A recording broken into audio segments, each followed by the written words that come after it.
Loué soit Jésus-Christ. Salam alaikum. Sa paix soit avec vous. On ne peut pas étudier sérieusement le Coran de façon complète sans tôt ou tard tomber sur ces fameux versets sataniques. Pour en parler, je me référerai aux commentaires du Coran fait par Al-Tabari, ce grand théologien arabe mort en 923 à Bagdad. Et voici ce qu'il dit.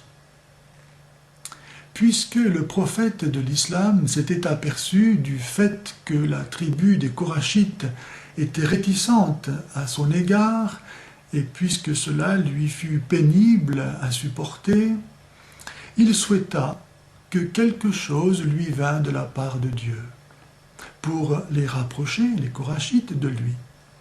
Et, au même moment où il avait cette idée, Dieu lui a révélé les versets suivants, que nous trouvons à la sourate 53, qui commence comme cela.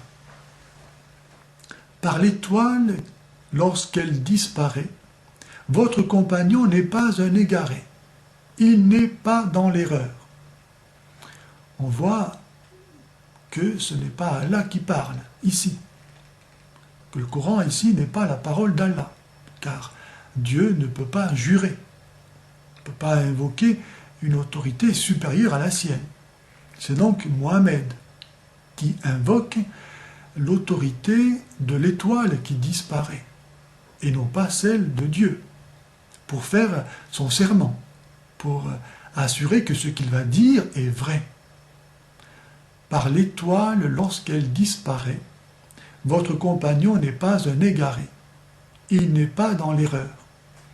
On voit là que, pour le moins, il fait une concession à l'esprit idolâtrique de ceux à qui il va s'adresser.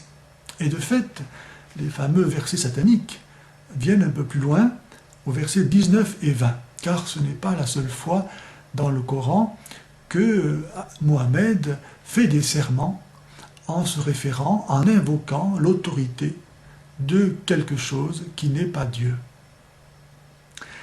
Au verset 19 et 20, Al-Tabari nous dit que Mohammed a voulu reconnaître le caractère éminent des idoles, des Korachites, qui s'appelaient Al-Lat, Al-Uzza et Manat, et reconnaître leur intercession.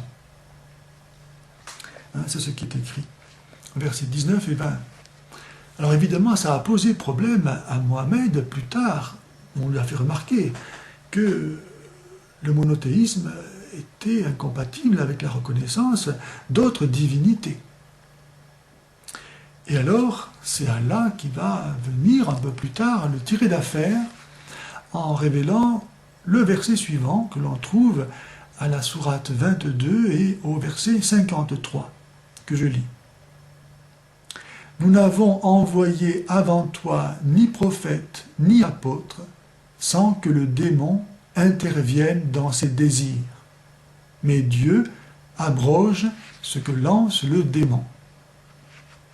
Donc on voit que Allah, ici, au verset 53 de la sourate 22, reconnaît qu'il y a eu des versets d'origine démoniaque. Évidemment, ça ne peut pas ne pas troubler la conscience de qui entend cela. Et cela l'a si bien troublé et continue à troubler la conscience que le gardien de la révolution islamique iranienne a cru devoir lancer une fatwa contre Salman Rushdie qui se posait des questions au sujet de ces fameux versets sataniques. Mais en lançant cette fatwa, est-ce que le gardien de la révolution islamique pouvait davantage montrer son impuissance à répondre à ces questions ?